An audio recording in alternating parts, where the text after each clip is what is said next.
Good afternoon. I'm doing hill sprints right now, running up this hill. And I want to answer this very relevant, very important, fair question of why am I 29 and homeless and unemployed?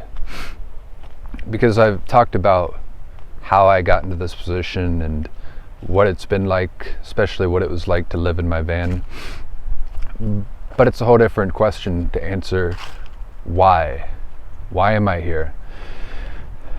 And I often talk about things in a philosophical or spiritual way because that's what I'm interested in.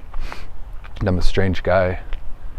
But I want to answer this question in a very straightforward and practical way. Because I think the same reason why I'm in this position is the same reason why so many other people are either in this position or moving closer to the same position. But first, I'm going to finish running sprints up this hill. It's a beautiful day, and I'm grateful. So why am I 29, homeless, and unemployed? Well, to understand that, you'd have to understand why I decided to live in a vehicle a year and a half ago. And to understand that, you'd have to come back with me to my hometown for a moment. And so let me take you back to where I'm from. My hometown is a small town of about 3,000 people. And as I grew up, I watched it slowly get pillaged. And pillaged is the right word because pillaged means to ruthlessly plunder. And to plunder means to extract the goods.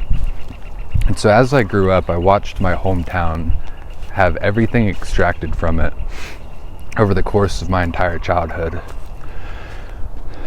And my grandpa passed away a few years ago. One of the lights of my life. I watched him change as a man and grow closer to God.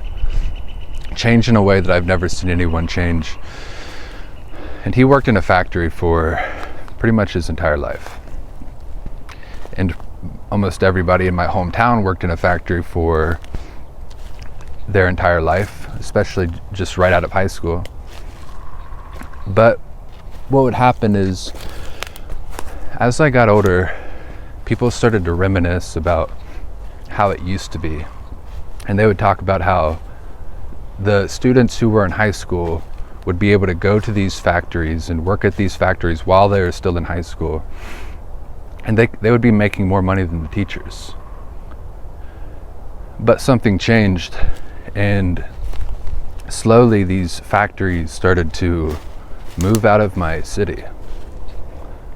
And it got to the point where there was basically none left. There's very few jobs there even right now other than the jobs that make a community run, like a policeman, fireman, nurse, mailman.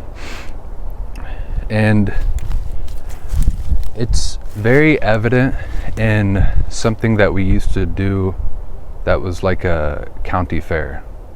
We had a small, kind of like a county fair in our city every year. And from the time that I was 6 years old, I can remember going up to this county fair, and I mean, it stretched throughout the entirety of our downtown. It stretched throughout the entirety of the city. There were literally rides everywhere. But as I got older, it just became smaller and smaller. And in the same way that people used to reminisce about the factory jobs and the way that things used to be with the economy, they would talk about and show pictures of bringing in go-kart races and having go-kart races throughout the town and all of the things that this county fair used to be. And at this point, I'm not even sure they still have this fair.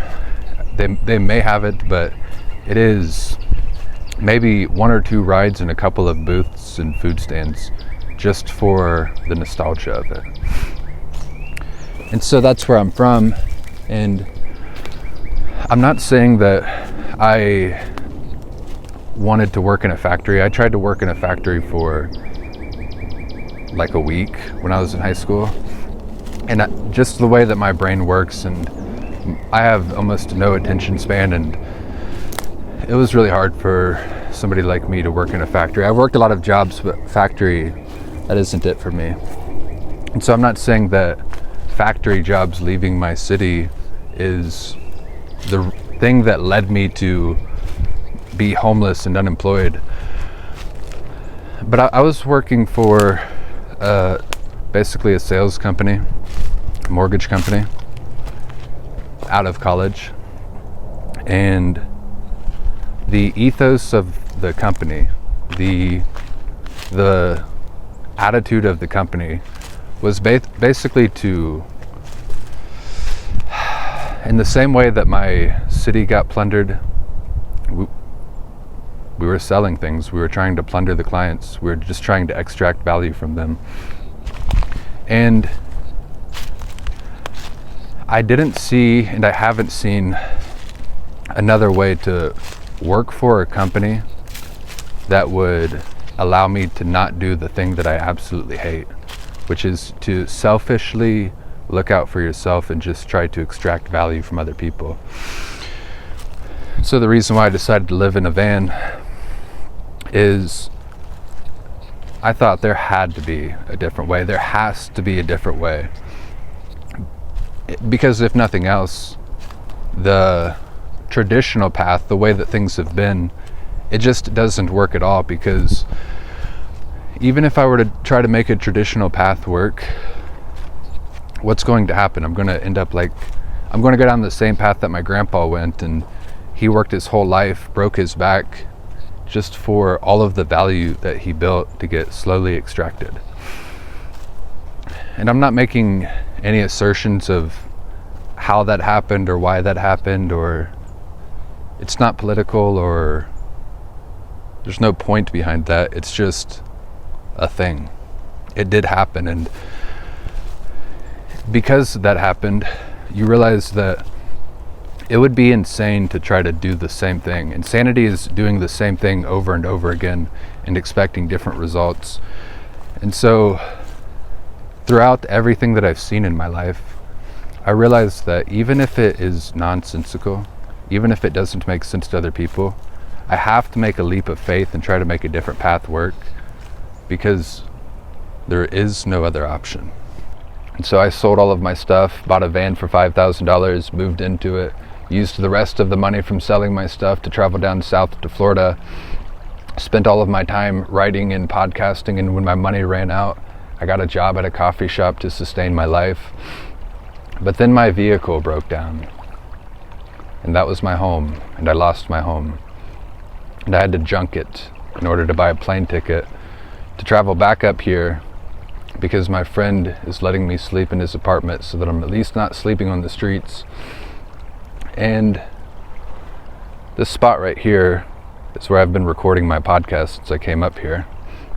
And I talked about it on the podcast, but I found a blue chair, but I'd forgotten that sometimes it rains, and when it rains, the tides rise. And that chair got swept away in the rain.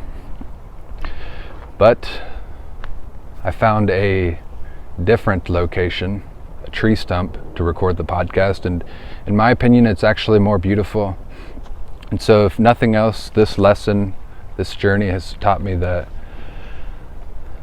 stay the path, keep faith in God, and God will provide.